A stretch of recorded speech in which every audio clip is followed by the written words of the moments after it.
Welcome to ATB TV. I'm Darren Dance here with Peter Morganti for our weekly episode live from Ballarat of ATB TV.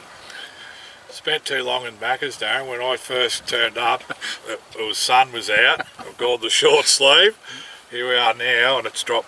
It'd be 7 degrees, I reckon. Spring in Ballarat. The sun's out. Oh, I can feel that sun on my back, Peter. It's beautiful.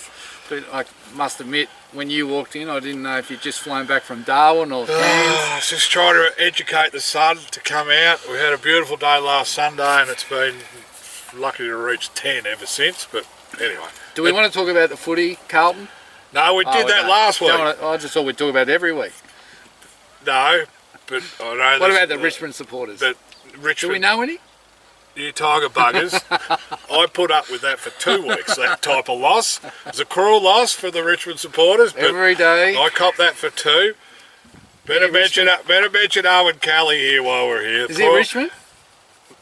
He might be for Richmond. No, look, we got it right. Dead set thought he was Essendon. No, he's Collingwood. But I was quickly informed upon him viewing our ATB TV that he's been Collingwood for, well, since he was a kid. 75 years. He did tell me a few stories when he rang me up about his days at the footy. We should have. You should have put him on record, and we could have played it. Yeah, it was an interesting one, but anyway. Yeah. No, anyway, all good. Oh, you mongrel Collingwood supporter. No, I must admit, we're at the races. Where were we? At Ballarat. And there was a couple there that were in Pale Lager that said every Friday night they sit down and watch it with a cold drink. So we're going to send them a voucher to buy a TV. And yeah, they wouldn't have been too happy. We've got to get to Pale Lager, yes. But they might have hit the heavy lager after that run. Well, yeah. Anyway, let's talk about. Let's go back to Warwicknabeal. We'll go back a couple of days prior to that. Yeah, we had a. Was it Saturday? What, Saturday? Yep. Parada. She's been there twice at Warwicknabeal. She must like that track. She looked the winner, but a Prushka horse got over the top of her, and I think it's worth following it and her next start because she's got a hoof on the till. I thought, look, for those in the horse, they'll know what I said pre-race. She was racing for a future. Her first up run at Cranwood was terrible, and I was worried really about whether she was going to be any good. But you know, it was a heavy track, and we gave her the benefit of the doubt. And Archie and I agreed we'd give her a couple of more starts to see if she was worth persevering with. And I must say that, you know, it was a massive improvement at Warwicknabeal. I know it's only Warwicknabeal maiden on a Saturday, but it was a massive improvement. The blinkers certainly done the trick. The 1600 was the right distance. But I think she ran into a really, really good horse by Savabeel having its first start for Paul Prushka. I think it might have slipped under the guard, Pete. Paid $9, and I think it might have slipped under the guard. But their odds on Pop got beat. We've run second. And we looked the winner 100 out, and then I could just see this shadow coming down the centre, and it went whooshka like a real good horse. Yeah, they don't get home that hard at Warwick. I think you'd be following the winner, definitely wherever it goes, and you'd probably follow our filly. I think she's ready to win a maiden. Yep. And we'll just see how she seasons up. But yeah, I think I was pretty happy that she went straight, and I thought she ran really well. She just ran into a horse that you wouldn't expect to run into at Warwicknabeal on a Saturday. And not to come from where they don't come from too far behind at Warwicknabeal. No, that was something special. Yep. But it belied that run, and sometimes, you know, heavy track form, you can quickly get rid of it, but you need to see it next start. And I can't remember the name of it to tell you to put in your black book. No, I can't either. But anyway, have a look at Warwicknabeal last Saturday, the winner of Fiorana's race. Race 2. By Savabeel, Paul Prushka. Yep. Bendigo, Ballarat, Synthetic, Pale Lager, Debut, Drew Wide, hopefully to get up somewhere near. What'd you call the horse? Pale Rider. Okay, that's a bit of an in-joke because our trainer gets his name mixed up all the time. He had it right for 8 months, and then the last, I think he's trying to trick the horse and it's some other horse. No, look, plans were, synthetic trials have been good. Roll forward, we know what Ballarat kickback's like. Anyway, the gates opened and they went along at a bit of a speed. He just had no open mustering, as Declan Bates says, and from there on, he needed his windscreen wipers on because he was copping heaps of kickback, and I think Declan said it was like, I don't want to be here. Then he said after the post, when it all started, he actually Took off. he was towing him through the post. So immediate thoughts were grass 1300 and give the horse a chance. Yeah. Look, it was a disaster. That's the last synthetic race of the season. Thank God for that. Yeah. The kickback was atrocious. And I think one thing, that horse, in all its trials, it's led. Yes. So even though it's been on the synthetic, it's led. So it's never had kickback. Yeah. And then it gets into a race and it gets kicked back, and it's just, he said he could feel it sucking back, not wanting to be part of it. So I think in synthetic, if you're not leading, to avoid the kickback in your head, you've got to have your head right on their bottom, so the kickback's hitting you in the legs. Yeah. But because he had a bit of a gap, he's copping it. He didn't try. He pulled him up at about the 250, jogged over the line. I can only imagine with blinkers too. And his heart rate was not even 100 after the race. So we were all, there must have been 30 owners there, and we're all pretty gutted. Yeah. But for the owners, they'd seen the trials and they knew the horse was better than that. Look, the other thing is, in the yard, he's by date of birth, he's only a 2-year-old. Yeah. And he looked like a 2-year-old. He looked like a boy against the men there. So There's a bit of growing. the older horses were dominating, and the on pace were dominating. And look, he may be no star, but I reckon if we take him to the grass, I think he might be going to Donald.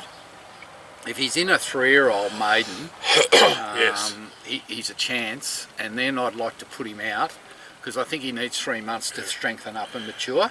I wouldn't like to run him into the ground now, but he deserves one run on the grass to redeem himself and give us a bit of confidence going forward.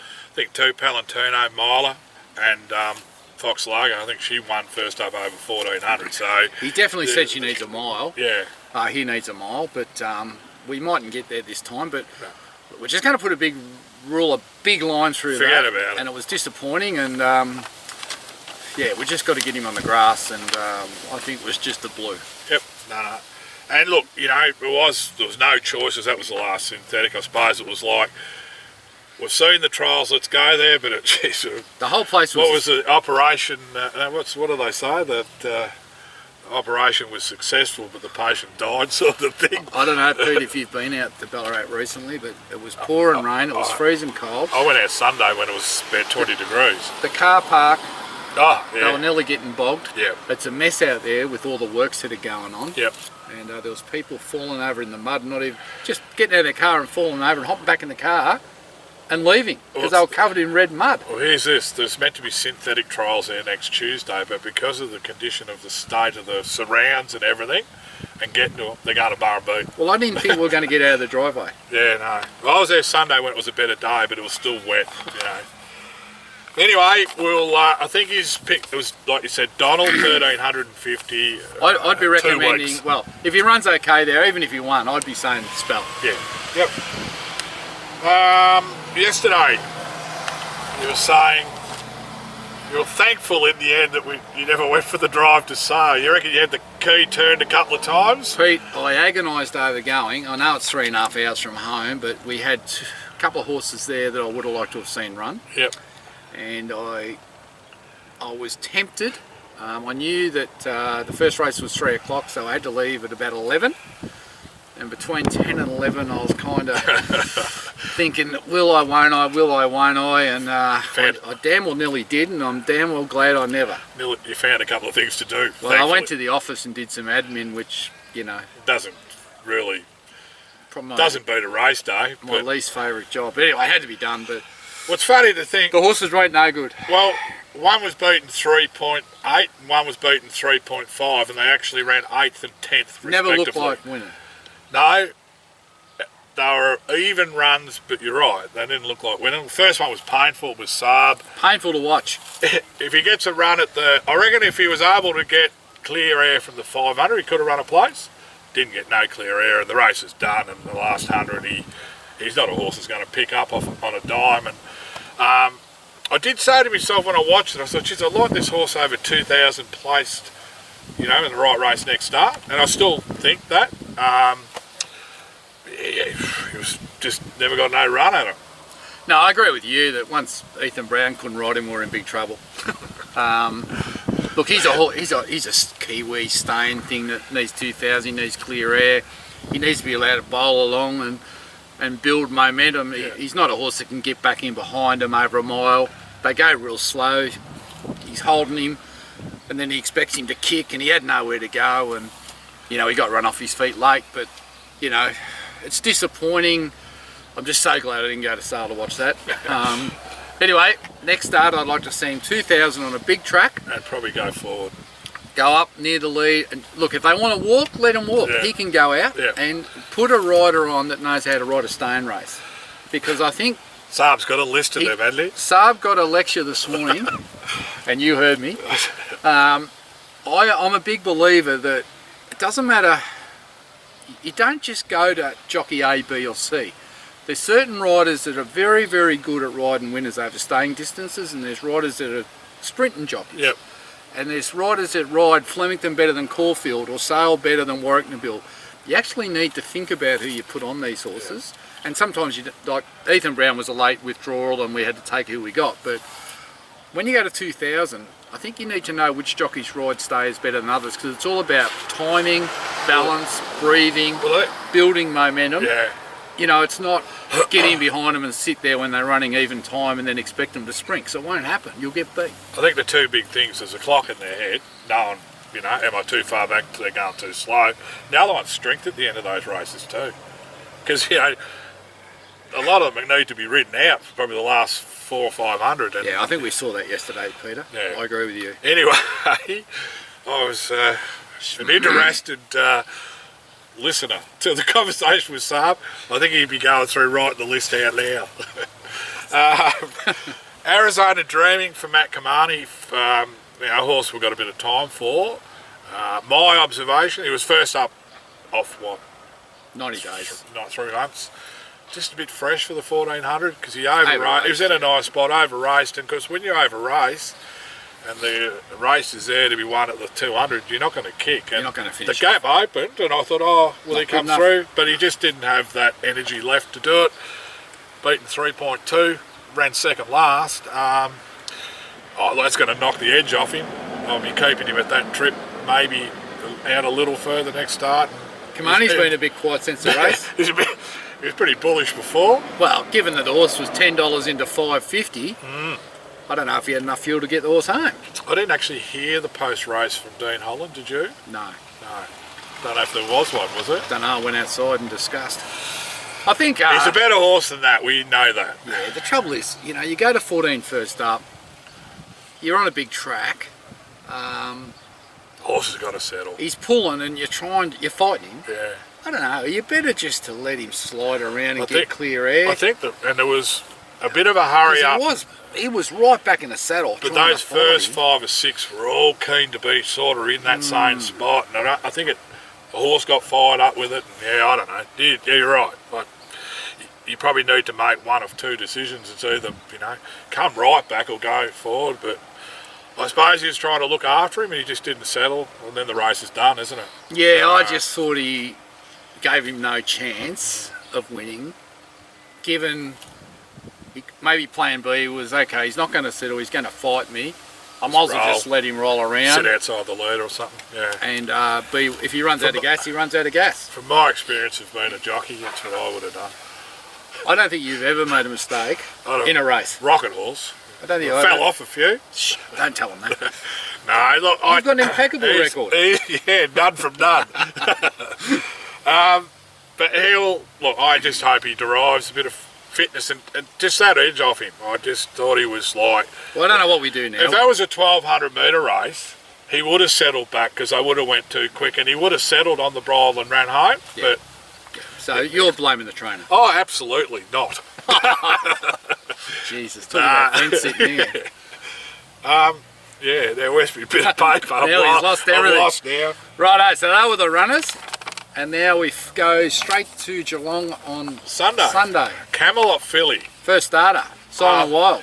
Arthurian Princess. White colours with blue stripes, I think. Oh, who named this? What's it called? Arthurian Princess. That's it. Stone filly that Simon Wild bought off us at the sales. Yep. And we actually decided a few of the breeders wanted to stay in, so we kept a little share, a couple of us, and she makes her debut at Geelong on Sunday at this stage. He's good, Simon. He keeps you really interested because he keeps mentioning oats. It's a really good ploy from a trainer when they haven't had a start. Yep. Because it can go downhill quickly after one start. After Sunday? Yeah. Interesting kicking off over 1700. I think that tells you one thing straight away. Dead set stayer. Yeah, well, I'm just waiting to see what he has to say about that. But look, he said all along she's a real out and out stayer. Yeah. And she works like a stayer. She eats, she works, she pleases. I even think she could be an autumn stayer. Yeah, he's pretty happy with her. Yeah. So, look, I don't know what to expect on Sunday, really. Yep. First up over 1700. I don't know. I don't even think she's had a trial, has she? Yeah, no, she trialled at Castanet. It was pretty wet, and I think he's saying that you don't want it too heavy with her. And I think that, I think the weather's going to be okay, that we might get that Geelong track back to that sort of high, slow range. Yeah. I'm a bit like you, and like he said, you know, you can trial these types over 800, 1,000, you get nothing out of it. You need to get them to the races. And said then you can draw a bit of a, all right, she's ran on over 1700 or whatever. You get a gauge. Yeah. And go from there. Yeah, I'll talk to him tomorrow. Oh, no, I'll probably talk to him later today. It's not a crossroads run, but it's a planning run, I think. Yeah, I'll have to talk to him today and let the owners know what he really thinks. Well, they had a 3-minute pre-race yesterday. Yeah. It was good. It was descriptive. It was bordering on the Saab length of pre-race, but he's, you know, I think he likes the horse, but we're just going to have to be patient. Well, I think if there's any money for it tomorrow, you'll know. But he said to me that if she's good enough, he'll get it to the Oaks. Yep. Because the timing's right. Yeah. And if she's not good enough, well, we'll have to look at the Oaks in the autumn. Yep. So that's... Give you nothing there, really. No, well, and Deck Bates is riding, so... Wednesday, Darren. Nick's favourite jockey. You might have a couple of good Nick's favourite. Mick and Damo love Declan Bates. They love him. Free pots at the pub anytime for Declan Bates. He lives in Ballarat now. So you've only got to drive 40 minutes out of the road. You could probably take him out. No, he can drive me out. You've got a couple of good days coming up. Have I? You've got a couple of, I reckon, will be entertaining days, hopefully winning days. One's Wednesday, and then the other will be next Saturday. We've got Wednesday, Two-Bay Shore. Sandown. Who would have been running this week, except Drew Barrier 400 was a heavy 25. But benchmark 70, 1300. I don't think Stokes is too fussed because he actually gets the 1300, like kicking off 1300, and the weather looks like it'll be okay. Slow sort of track. We know this horse has got serious ability. Look forward to seeing him kicking off. And Crackerjack Prince will run the same day. But Two-Bay Shore, thoughts? Struggle. I'm not too sure whether you said that last week. We didn't know anything about Barrier. He'll struggle to get beat. Yeah, I agree. Isn't he a bird?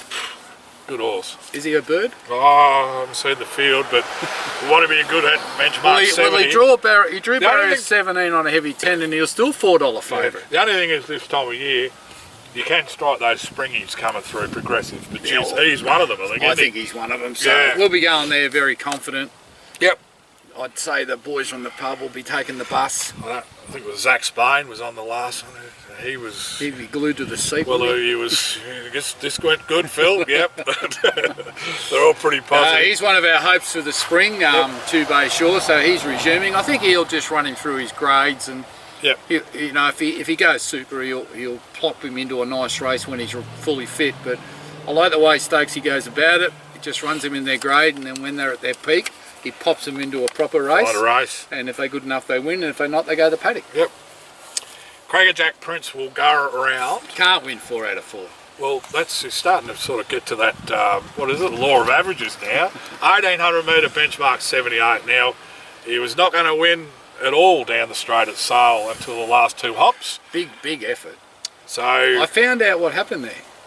Well, he missed the kick a bit. Yeah, he missed the kick, and he was, 4 lengths off the lead with about 200 to go? Easily.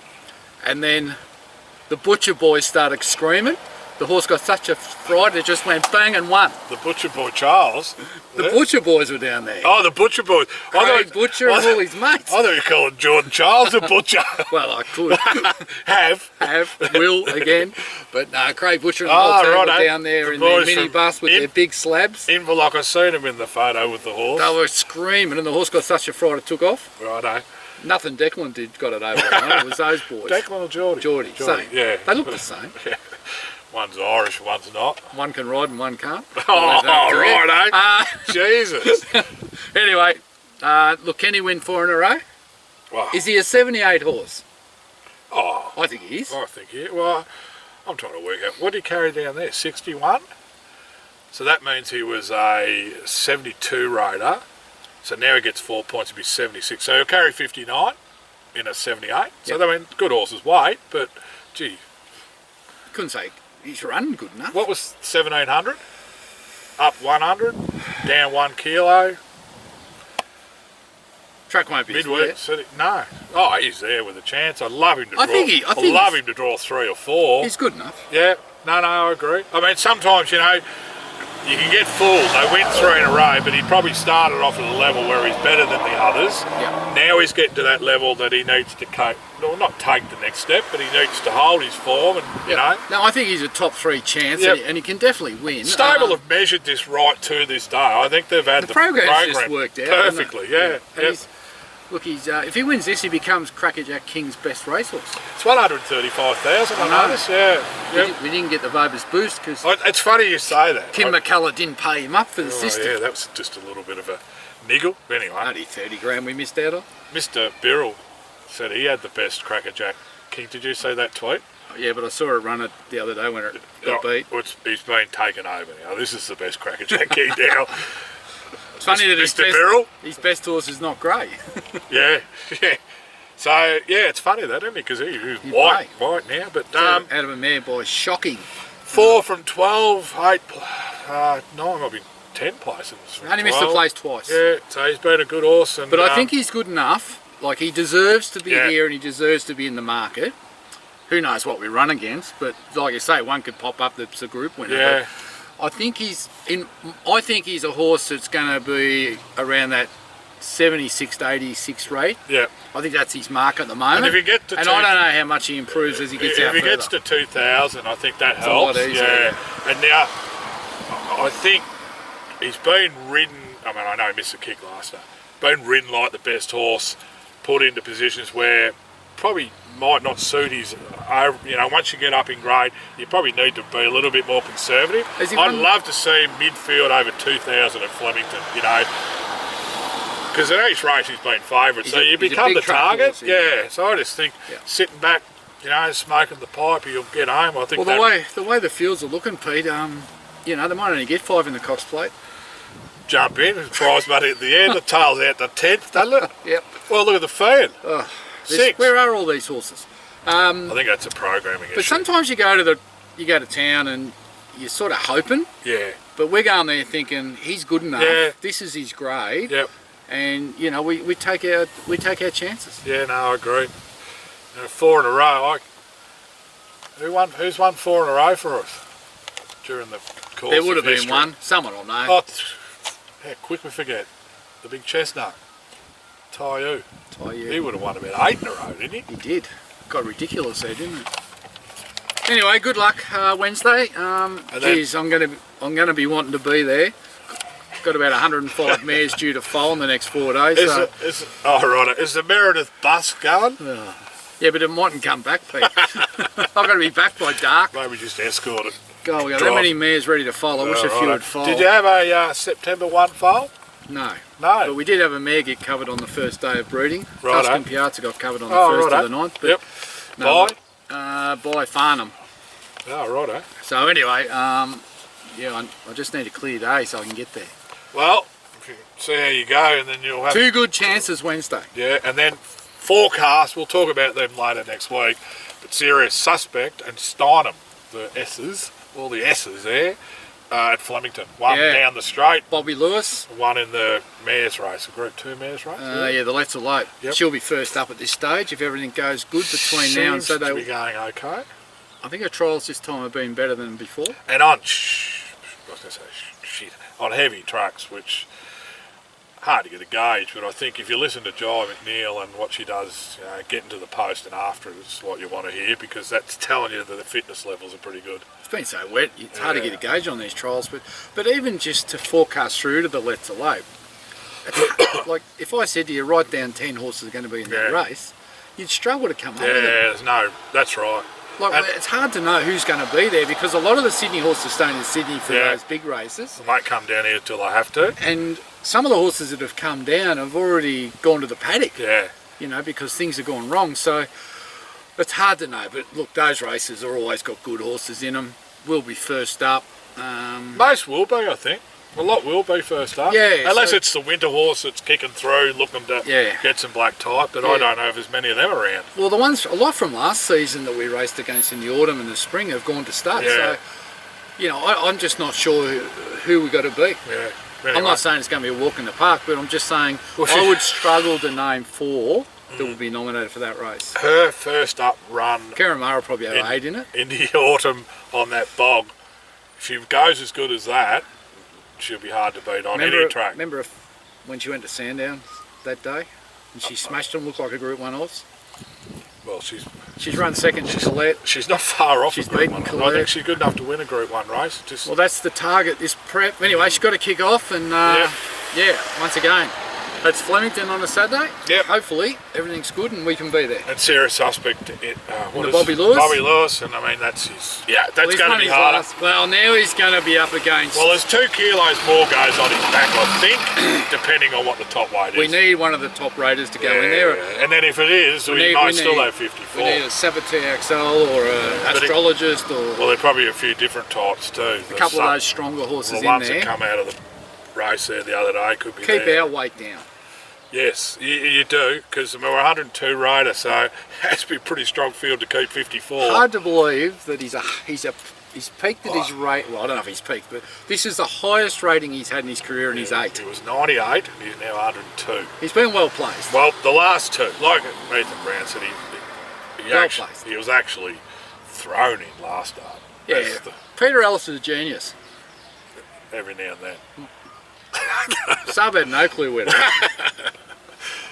Well, some would say that's been half the problem for the preparation for the 3 preps. No, he's as an 8-year-old, you don't find. I mean, unless they're bloody jumpers, which is a different story altogether. But an 8-year-old to be competing at Group 3 enlisted level and running well, right, and winning, killing them. Yeah. Anyway, let's hope he holds his form.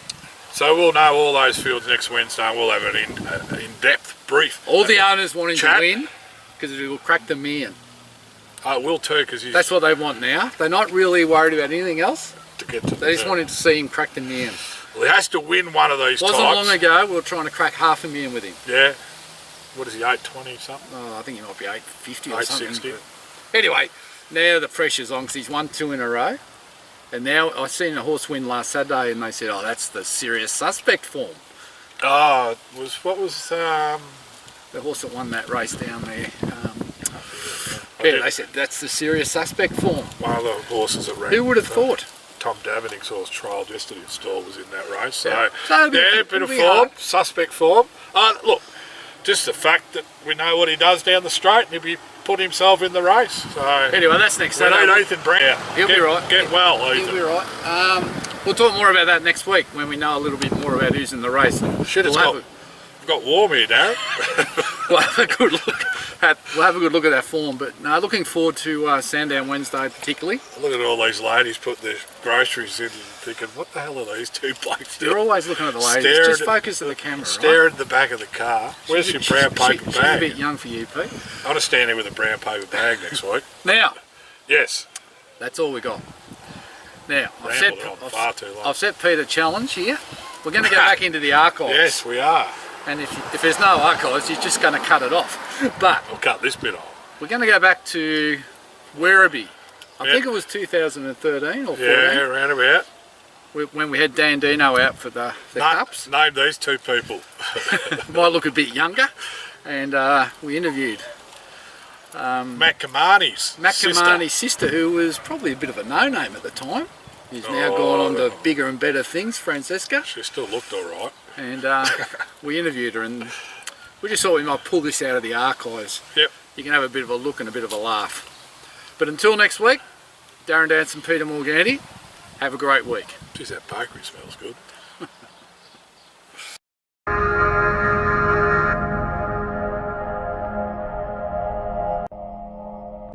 Well, I'm here with Francesca Kamani down at the Werribee Quarantine Centre. Darren Dance has stood her up, so I've used this opportunity to talk to her while we're waiting. So, I know. Is he going to come eventually? I hope he doesn't. I hope he doesn't. It's only CNN. It's okay. That's all right. Well, you're on ATB TV today for this very wide audience, very popular show, and you've seen Dandino gallop this morning. What were your thoughts? I thought he looked great. He's such a lovely, big, strong, good-looking horse. And you can tell he's so professional, and he's travelled a lot, and he knows exactly what he's doing. So, it's exciting to hear. And you've got me in Althos as well. How's he travelling? Yeah, he's really good, really good. Very happy with how he came out here. He's like a bigger, stronger, better-looking horse this year, and he copes with the travelling well, and his work here at Werribee has been really good. And he finished behind Dandino in the Hardwick Stakes over at Royal Ascot in June. Can you turn the tables over 2 miles? Interesting, yeah. I mean, he had a few not great rides this year and bad luck in races, and I actually think Ascot didn't really suit him that much. You know, that race was a mess, wasn't it? With the horse it was a bit of a mess, and it was a tragic circumstances in the end. I know, but no, your horse was very strong that day. Hopefully over 2 miles, Manapos will come into his own. We saw how well he ran here last year, so hopefully you'll see him flying down the straight. And as far as the other internationals, any other horses taking your eye here at Werribee? Yeah, I think quite a few look well. I think you should never underestimate the French. I mean, you know, they've got Dumoulin, who's been here and done it, and there's a huge price considering he's still in quite good form. And then the filly, Verema, you know, her form in France is good. She can quicken off a slow pace. She's trained by Roy Dupré, who's a master. And then even Voleuse de Cause, if you look back at her Irish at Ledger, she was pretty impressive. I think she might need a bit of cut in the ground, but lots of live chances, I think. Well, some great advice from Francesca Kamani for our ATB TV listeners. If you're going to have a bet outside of Mount Athos, who would you back? Who do you think? Dandino, the Black Beast. You're very lucky Fluoro Man isn't here today. Who? Fluoro Man. Who's Fluoro Man? Well, if you watch ATB TV tonight, you'll probably see him. Better watch out. All right. Thank you, Francesca. Thank you.